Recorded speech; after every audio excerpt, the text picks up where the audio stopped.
우리 말씀 보겠습니다. 말씀은 구약성경 첫 번째 책 창세기 3장 7절부터 21절까지입니다. 창세기 3장 7절부터 21절까지입니다. 제가 봉독해 드리겠습니다. 이에 그들의 눈이 밝아져 자기들이 벗은 줄을 알고 무화과 나무 잎을 엮어 치마로 삼았더라. 그들이 그날 아침이 불 때 동산에 거니시는 여호와 하나님의 소리를 듣고 아담과 그의 아내가 여호와 하나님의 낯을 피하여 동산 나무 사이에 숨은지라. 여호와 하나님이 아담을 부르시며 그에게 이르시되 네가 어디 있느냐. 이르되 내가 동산에서 하나님의 소리를 듣고 내가 벗었으므로 두려워하여 숨었나이다. 이르시되 누가 너의 벗었음을 내게 알렸느냐. 내가 내게 먹지 말라 명한 그 나무 열매를 네가 먹었느냐. 아담이 이르되 하나님이 주셔서 나와 함께 있게 하신 여자 그가 그 나무 열매를 내게 주므로 내가 먹었나이다. 여호와 하나님이 여자에게 이르시되 네가 어찌하여 이렇게 하였느냐. 여자가 이르되 뱀이 나를 꿰므로 내가 먹었나이다.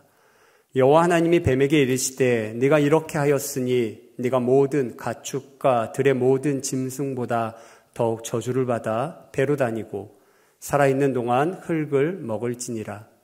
내가 너로 여자와 원수가 되게 하고 내 후손도 여자의 후손과 원수가 되게 하리니 여자의 후손은 내 머리를 상하게 할 것이요 너는 그의 발꿈치를 상하게 할 것이니라 하시고 또 여자에게 이르시되 네가 내게 임신하는 고통을 크게 더하리니 네가 수고하고 자식을 낳을 것이며 너는 남편을 원하고 남편은 너를 다스릴 것이니라 하시고 아담에게 이르시되 네가 네 아내의 말을 듣고 내가 네게 먹지 말라 한 나무의 열매를 먹었은즉 땅은 너로 말미암아 저주를 받고 너는 네 평생에 수고하여야 그 소산을 먹으리라.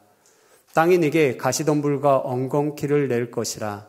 네가 먹을 것은 밭의 채소인즉 네가 흙으로 돌아갈 때까지 얼굴에 땀을 흘려야 먹을 것을 먹으리니 네가 그것에서 취함을 입었음이라. 너는 흙이니 흙으로 돌아갈 것이니라 하시니라. 아담이 그의 아내의 이름을 하하라 불렀으니 그는 모든 산자의 어머니가 됨이더라. 여호와 하나님이 아담과 그의 아내를 위하여 가죽 옷을 지어 입히시니라. 아멘. 명절은 잘 보내셨나요? 오늘 주일날 또 주님께 예배하는 모든 분들을 위해 하나님의 크신 은혜와 축복이 함께 하시기를 간절히 축원합니다. 오늘은 창세기 우리 아담과 하와에 대한 이야기를 우리 나누었는데 요 본문 가지고 나뭇잎 치마와 가죽 옷이라는 제목으로 우리 말씀 전하고 우리 함께 은혜를 나누겠습니다. 오늘 본문은 첫 인류였던 아담과 하와의 이야기입니다. 하나님께서는 하나님 보시기에도 좋으셨던 아름다운 에덴 동산을 그들에게 주셨고 아담과 하와는 그 모든 것을 다 마음껏 누릴 수 있었습니다. 근데 거기에는 단 하나의 예외가 있었죠. 금단의 열매라고 할 수 있는 우리가 잘 아는 선악을 알게 하는 나무의 열매는 먹지 말라. 왜 먹지 말라 하셨나요? 먹는 날에는 반드시 죽으리라. 원문에는 죽고 죽는다 이렇게 기록되어 있죠. 정말 죽는다는 말씀을 하신 것이죠. 하나님께서 그렇게 단단히 말씀하셨음에도 불구하고 아담과 하와는 그만 뱀의 유혹에 넘어가서 그 금단의 열매, 선악을 알게 하는 나무의 열매를 먹고 말았습니다. 그랬더니 어떤 일이 벌어졌냐면 그들의 눈이 밝아졌어요. 근데 그들의 밝아진 눈에 제일 먼저 들어온 것이 무엇인가요? 자신들의 벌거벗음이었어요. 벌거벗은 그들의 모습은 온갖 수치심과 두려움을 불러일으켰습니다. 그러니까 아무것도 가리지 못하는 벌거벗음이 여실히 자신의 눈에 들어오면서 그들의 잘못도 그들의 죄악도 전혀 가릴 수 없다는 것을 알았을 것입니다. 그래서 급하게 나뭇잎으로 그렇게 자신들의 모습을 가리려고 만들었지만 그들이 만든 것은 고작 오늘 성경에는 나뭇잎 치마, 그저 겨우 띠를 두르는 정도의 치마였습니다. 이 나뭇잎 치마로는 그들의 벌거벗음을 제대로 가릴 수가 없었습니다. 그리고 그날 하나님께서 그들을 찾아오셨을 때 그들은 에덴 동산에 찾아오신 하나님의 음성을 듣고도 여전히 나무 사이에서 숨어 있었죠. 하나님 앞에 자신들의 치부가 드러나는 것이 너무나 두렵고 무서웠기 때문입니다. 그러나 하나님 앞에 숨을 수 있나요? 그 어떤 사람도 그 무엇도 하나님 앞에 숨을 수가 없어요. 숨길 수가 없습니다. 그들도 하나님께 숨을 수 없다는 것을 깨닫고 하나님의 말씀에 대답하죠. 10절 말씀 보면요. 이르되 내가 동산에서 하나님의 소리를 듣고 내가 벗었으므로 두려워하여 숨었나이다. 아담이 이렇게 대답하죠. 그들이 만든 것은 허술한 나뭇잎 치마였어요. 그냥 허리에 띠를 두르는 정도의. 그런 것은 아무리 이 나뭇잎 모아 덮는다 해도 제대로 덮어주지 못하는 거죠. 그에 비해 하나님께서 그들을 위해 친히 만들어주신 것이 있거든요. 그것이 바로 가죽 옷입니다. 우리 21절 말씀 보면요. 여호와 하나님이 아담과 그의 아내를 위하여 가죽 옷을 지어 입히시니라. 이거 하나님이 친히 만들어서 입혀주신 겁니다. 하나님께서는 가죽 옷으로 그들의 벌거벗음, 수치, 죄악 다 덮어주셨어요. 가죽 옷은 그냥 허리에 두르는 정도의 부실한 옷이 아니었습니다. 그것은 그들의 온 몸을 다 가릴 수 있는 긴 옷. 그래서 히브리어로도 아주 코트, 아주 긴 옷을 상징하는 단어를 쓰고 있어요. 넉넉한 옷을 입혀주신 거죠. 그것도 하나님이 만드신 창조 세계에서 첫 번째 피 흘림, 희생을 통해서 만들어주신 것입니다. 하나님께서 우리의 죄악을 알기에 그것을 다 덮어주시고자 친히 그렇게 지어서 입혀주신 것이죠. 여기서 우리는 우리 스스로 만들어내는 것과 하나님이 우리를 위해 친히 만드신 것의 엄청난 차이를 보게 돼요. 엉성한 나뭇잎 치마와 온몸을 다 덮는 가죽옷처럼 그 둘은 굉장히 대조적인 것이죠. 인간이 하나님을 떠나 스스로 만들어내는 것은 다 이 나뭇잎 치마와 같습니다. 허술하고 엉성해요. 하나님 떠났을 때의 선악과는 아무리 보기 좋고 먹음직스럽고 지혜롭게 할 만큼 탐스럽다 할지라도 결국 그 열매의 끝은 스디쓴 죽음을 담고 있었죠. 곧 시들어버리는 나뭇잎 치마와 같은 것입니다. 하지만 하나님께서 우리를 위해 친히 만들어주시는 것, 공급해 주시는 것들은 가죽옷처럼 엄청난 희생을 치르면서 주시는 정말 값비싼 선물입니다. 우리의 모든 치부를 덮기에 넉넉한 하나님의 은혜와 사랑이 거기에 담겨 있는 것이죠. 근데 이 가죽옷을 언제 입혀주셨나요? 오늘은 이 부분에 대해서 좀 생각해보고 살펴보려고 합니다. 하나님은 가죽옷을 지어 입히시기 전에 먼저 그들을 찾아가셨어요. 그리고 자신들이 만든 나뭇잎을 걸치고 있는 그들을 찾아가셔서 그들이 무엇을 했는지에 대해 물어보셨습니다. 그러니까 왜 숨었는지, 왜 하나님의 말씀을 떠나 잘못했는지를 물으신 것이죠. 근데 참 그들의 대답이 가관입니다. 아담도 그의 아내도 변명하기 바쁜 거예요. 우리 아담의 변명을 한번 들어볼까요? 12절 말씀 우리 좀 같이 읽어보실까요? 12절 함께 읽겠습니다. 아담이 이르되 하나님이 주셔서 나와 함께 있게 하신 여자, 그가 그 나무 열매를 내게 주므로 내가 먹었나이다. 아담은 누구 탓하고 있어요? 자기 아내 탓하고 있는 거죠. 자신을 죄로 이끈 게 누구예요? 자기 아내라는 거예요. 자기 아내라고 비난한 것입니다. 또 심지어는 하나님이 주셔서 그렇잖아요 라고까지 얘기하고 있는 거죠. 책임을 전가하고 있습니다. 뭐 그의 아내도 뭐 남편과 별반 다르지 않아요. 이 아내는 누구 탓하나요? 네, 뱀 탓하고 있어요. 뱀이 깨워서 이런 일이 일어났다는 것이죠. 다 자기의 책임을 회피하고 남 탓하기에 바쁩니다. 이에 하나님은 그들에게 임할 형벌, 죄에 따른 결과로 어떤 일이 벌어지는지에 대해서, 무슨 일이 벌어지는지에 대해서 알게 하세요. 먼저 여자에게 말씀하셨습니다. 창세기 3장 16절인데 고통을 겪고 아들을 낳을 것이라는 이야기예요. 우리 한번 같이 읽어보겠습니다. 또 여자에게 이르시되 내가 네게 임신하는 고통을 크게 더하리니 네가 수고하고 자식을 낳을 것이며 너는 남편을 원하고 남편은 너를 다스릴 것이니라 하시고, 수고하고 고통 겪으며 자녀를 낳을 것이다 이렇게 얘기하신 거예요. 그리고 이어서 아담에게는 땀 흘려 수고해야 먹을 수 있는 고통 가득한 수고로운 삶에 직면할 것을 말씀하셨습니다. 그리고 나서요, 그것과 좀 상관없는 것 같은 말씀들을 이어서 하시는데 사실 이 부분이 굉장히 중요합니다. 19절 그 뒷부분에 보면 아담에게 하신 말씀이에요. 너는 흙이니 흙으로 돌아갈지니라 이렇게 얘기하세요. 너는 흙이니 흙으로 돌아갈지니라. 근데 그 다음에 아담이 행동이 무엇이냐면, 아담이 너는 흙이니 흙으로 돌아갈지니라 얘기를 듣고 자기 아내의 이름을 하와라 불렀다.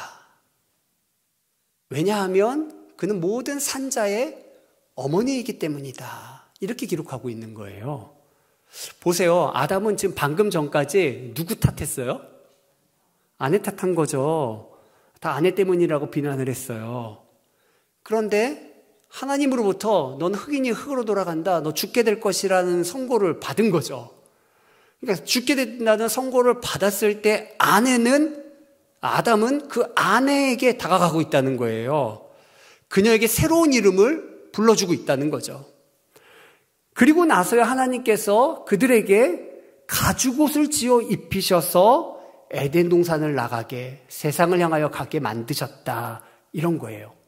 하나님이 친히 그들의 죄의 상징인 수치, 그 벌거벗음을 가리는 옷을 지어 입히셔서 세상을 향하여 나가게 만드셨다라는 거죠. 분명 아담은 아내 탓을 하고 있었어요. 근데 어느새 그것은 사라졌어요. 아담은 그의 아내를 향하여 이름까지 새롭게 불러주는 변화가 일어나는 것입니다.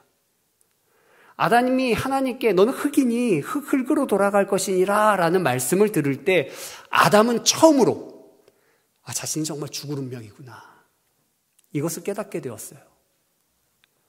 이제 자신의 삶은 유한해졌고 영원이라는 차원에서 볼 때에는 정말 찰나에 불과한 것이죠. 아무리 오래 산다 할지라도 제한된 시간 속에서 인생은 굉장히 짧을 것입니다. 아담이 죽음에 직면하게 되었을 때 그는 반드시 죽을 존재로서 난 어떻게 해야 되나, 어떻게 살아야 하나 생각했겠죠. 근데 그때 하나님이 자기 아내에게 하신 말씀, 바로 전에 하신 말씀이 떠오른 거예요. 그녀는 아이들을 낳을 것이다. 물론 고통스럽겠지만 그녀는 세상에 생명을 낳을 것이라는 거죠. 그들은 죽음으로 끝나는 존재가 아니라 생명을 잉태하는 자로서, 생명을 이어주는 자로서 이 땅을 살 것을 하나님께서 말씀하신 것이죠. 고대 메소포타미아, 바벨탑, 또 이집트의 피라미드 이와 같은 것들은 오래 지속되는 건축물을 지음으로 영혼을 소망하고 또 죽음을 극복한다는 생각을 가지고 있었습니다. 하지만 이스라엘의 신앙은 하나님께 받은 언약을 자녀들에게 전해줌으로써, 또 그 자녀들은 또 그들의 자녀들에게 전해줌으로써 하나님께서 주신 약속과 생명이 계속 이어지게 된다고 믿었어요. 하나님은 아브라함의 하나님, 이삭의 하나님, 야곱의 하나님이시죠. 죽은 자의 하나님이 아니라 산 자의 하나님이세요. 예수님도 그렇게 말씀하셨죠. 마태복음 12장 26절에서 27절 말씀인데 우리 좀 같이 이게 아닌데요. 마가복음인가요? 네. 예수님이 친히 하신 말씀이에요. 하나님은 아브라함의 하나님, 이삭의 하나님, 야곱의 하나님이라면서 너희들이 그것에 대해 알지 못한다고 책망했죠. 하나님 죽은 자의 하나님이 아니라 산 자의 하나님이시라는 것이죠. 메소포타미아와 이집트 사람들이 변하지 않는 건축물, 이것을 바라보면서 영원을 생각할 때 아브라함과 그의 자손들은 변하지 않는 건축자이신 하나님을 생각하면서 영혼을 바라보고 소망했던 것입니다. 그래서 그들의 신앙이 자녀에게 이어지는 것이 너무나 중요했어요. 자녀에게 계속 이어지도록 우리의 삶의 건축자이신 하나님의 약속을 믿고 계속 전달해 준 것이죠. 아담은 그제서야 하나님께서 주신 그의 아내를 다르게 보는 변화가 일어난 겁니다. 그냥 돕는 배필, 즉 조력자로서 여겼던 그의 아내를, 그래서 내가 남자이니 이씨라 그러거든요. 너는 여자, 이씨자가 되라, 이렇게 부르겠다고 불렀던 그의 아내를 그 순간 달리 알게 된 것이죠. 그녀는 단순히 돕는 배필, 조력자가 아니었습니다. 그녀는 유한한 자신의 생명을 새롭게 잉태하며 영원으로 이어지게 만드는 너무나 소중한 존재였던 것이죠. 이에 아담은 그녀를 소중한 한 인격체로 바라보면서 이름을 새롭게 지은 거예요. 하와, 모든 산자의 어머니, 생명을 주는 여인이라는 의미의 개인적인 이름을 붙여준 것입니다. 이것은 이전에 아담이 그의 아내에게 이샤, 여자란 이름을 주었다가 이제 다른 이름을 주어준 것이 아니에요. 이전에 아담은 그녀에게 개인적인 이름을 지어주지 않았어요. 그냥 개인적인 이름이 아닌 내가 남자이니 넌 여자야, 그냥 보통 명사로 그렇게 부른 것이죠. 그런데 죽음에 직면하게 되었을 때, 그리고 하나님의 약속, 생명을 잉태할 것이라는 약속이 담겨져 있었을 때 아담은 그의 아내에게 하와, 개인적인 이름을 지어주면서 하나님 그로 말미암아 행하실 일을 기대하면서 그의 인식에 놀라운 변화가 일어난 것이죠. 하나님이 자기 아내 가운데 역사하심을 바라보면서 당신은 하와, 하나님이 생명을 잉태하는 자이다 라고 불렀던 것이죠. 성경은 참 재밌게도 이것은 비단 아담이 그의 아내에 대한 인식의 변화만 가져온 것이 아니라 하나님에 대해서도 변화가 일어났음을 우리 창세기는 보여주고 있습니다. 그래서 창세기에 보면 하나님에 대해서 크게 두 가지가 있어요. 엘로힘이라고 하는 보통 명사, 엘이라고 하는 단어가 그냥 신을 뜻하거든요. 뭐 이방 신들도 다 이 엘이라는 표현을 많이 써요. 근데 엘로힘이라고 하면 그 신들, 다른 신들은 진정한 신이 아니고 오직 유일하신 신, 모든 근원이 되시는 그 신 중의 신, 총체적인 신으로서 엘로힘을 얘기합니다. 하나님이라고 얘기하는 거죠. 그러니까 뭐 자연 속에서 아니 초자연적인 곳에서 하나님을 만나게 될 때 엘로힘이라는 단어를 쓰고 있어요. 그러나 또 하나의 단어는 무엇이냐면, 하나님을 표현하는 또 하나의 단어는 야훼, 우리말로는 여호와라고 기록되어져 있죠. 뭐 유대인들은 이 말을 언급하지 않습니다. 너무 귀하고 그래서 그냥 그 이름이라고 표현을 하죠. 그러니까 이 여호와 하나님, 개인적인 이름입니다. 하나님의 개인적인 이름. 우리에게 말씀하시고 또 우리가 아뢰는 아주 개인적인 인격적인 관계에 하나님을 얘기할 때 여호와, 야훼 하나님이라고 얘기합니다. 이 창세기에 보면 이 엘로힘이라고 하는 단어로 하나님이 세상을 창조하세요. 1장엔 그렇게 기록되어져 있습니다. 근데 2장과 3장, 오늘은 우리가 3장 끝부분을 우리가 함께 나누었는데 2장과 3장에서는 이 엘로힘과 야훼, 이 여호와가 혼용, 같이 겸용되어 있어요. 그래서 여호와 하나님 이렇게 표현하고 있습니다. 성경을 보면 오늘 우리가 읽은 본문을 보면 여호와 하나님이라고 표현하고 있어요. 근데 4장에 이르러서는 여호와라고 표현하고 있습니다. 나와 인격적으로 교제하시는 하나님, 한 인격으로서 내게 말씀하시는 하나님.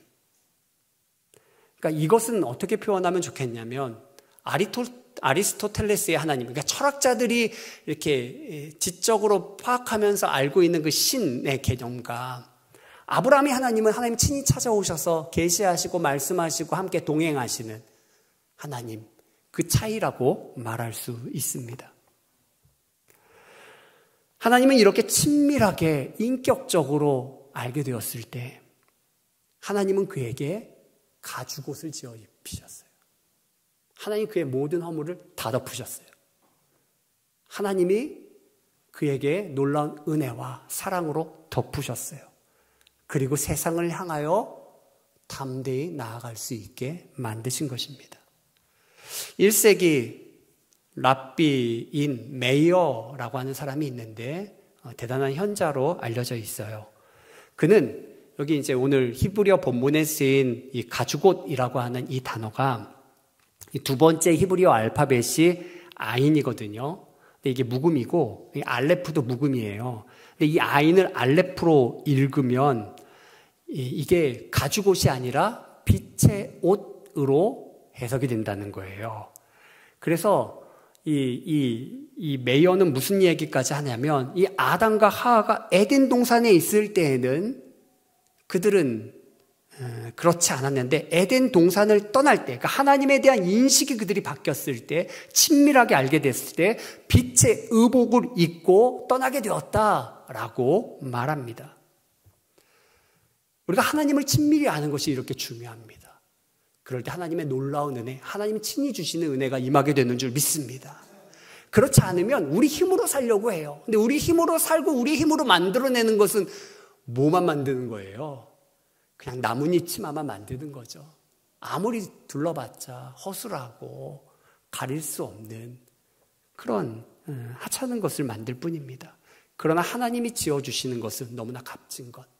우리의 허물을 다 덮고 우리의 은혜로 덮고 그 사랑으로 덮고 그 능력으로 덮어서 이 험한 세상을 향하여도 나아갈 수 있게 만들어주시는 줄 믿습니다. 강원도 정선에서 목회하는 세일감리교회의 정석용 목사님이 계세요. 얼마 전 이분의 영상을 보았는데 이분의 스토리가 정말 은혜롭습니다. 이분이 이제 비닐하우스에서 예배를 드렸어요. 근데 비닐하우스에서 예배를 드리니까 방음이 될까요? 방음이 잘 안 되죠. 그래서 예배도 종종 못 드리는 어려운 일들을 겪기도 했습니다. 그래서 이 예배 처소를 위해서 이렇게 기도하고 있었는데 어느 날 하나님께서 기도 중에 청룡사라고 하는 절이 있거든요. 이 절을 너에게 주겠다. 그러니 너 가서 주가 쓰시겠다 하라. 그러라는 거예요. 기도 중에 응답을 해주신 거죠. 말씀은 해주셨는데 어떻게 순종해야 할지가 고민이 된 거예요. 기도가 더 필요하구나. 그러면서 이제 기도하기 시작한 거죠. 성도들과 함께 그 얘기를 함께 나누고 이제 기도하기 시작했어요. 그냥 작은 교회인데 같이 기도하게 된 거죠. 그렇게 기도하며 망설이다 보니까 한 달, 두 달, 세 달, 네 달이 지나갔어요. 근데 저녁 기도회 중에 매일 모여서 이제 기도회를 했다고 해요. 기도회 중에 하나님께서 또 말씀하시는데 책망하시는 거죠. 가장 좋은 전략을 줬는데 너 왜 그 말씀대로 안 하냐 그러시더라는 거예요. 하나님 좋은 거 주시려고 말씀하신 건데 너 왜 순종 안 하냐라고 말씀하시는 거죠. 주가 쓰시겠다고 하라 그러라는 거예요. 그래서 용기를 내서 청룡사를 찾아간 거예요. 거기 이제 사택이 있어서 문을 두드리고 그랬더니 이제 주지스님이 나오셨죠. 근데 막상 얘기는 꺼내지 못하고 그 주지스님의 이야기만 2시간 듣다 왔대요. 근데 그 이야기만 2시간 듣는데 사실 이 주지스님이 놀라운 이야기를 하시는 거예요. 무슨 이야기를 하냐면 자신이 군 시절에 군종병도 했대요. 기독교 군종병도 했고 신학교에 입학했었던 거예요. 이 주지스님이. 입학은 했지만 이제 자신이 거기서 진리를 발견하지 못하고 이제 불교로 갔던 거죠.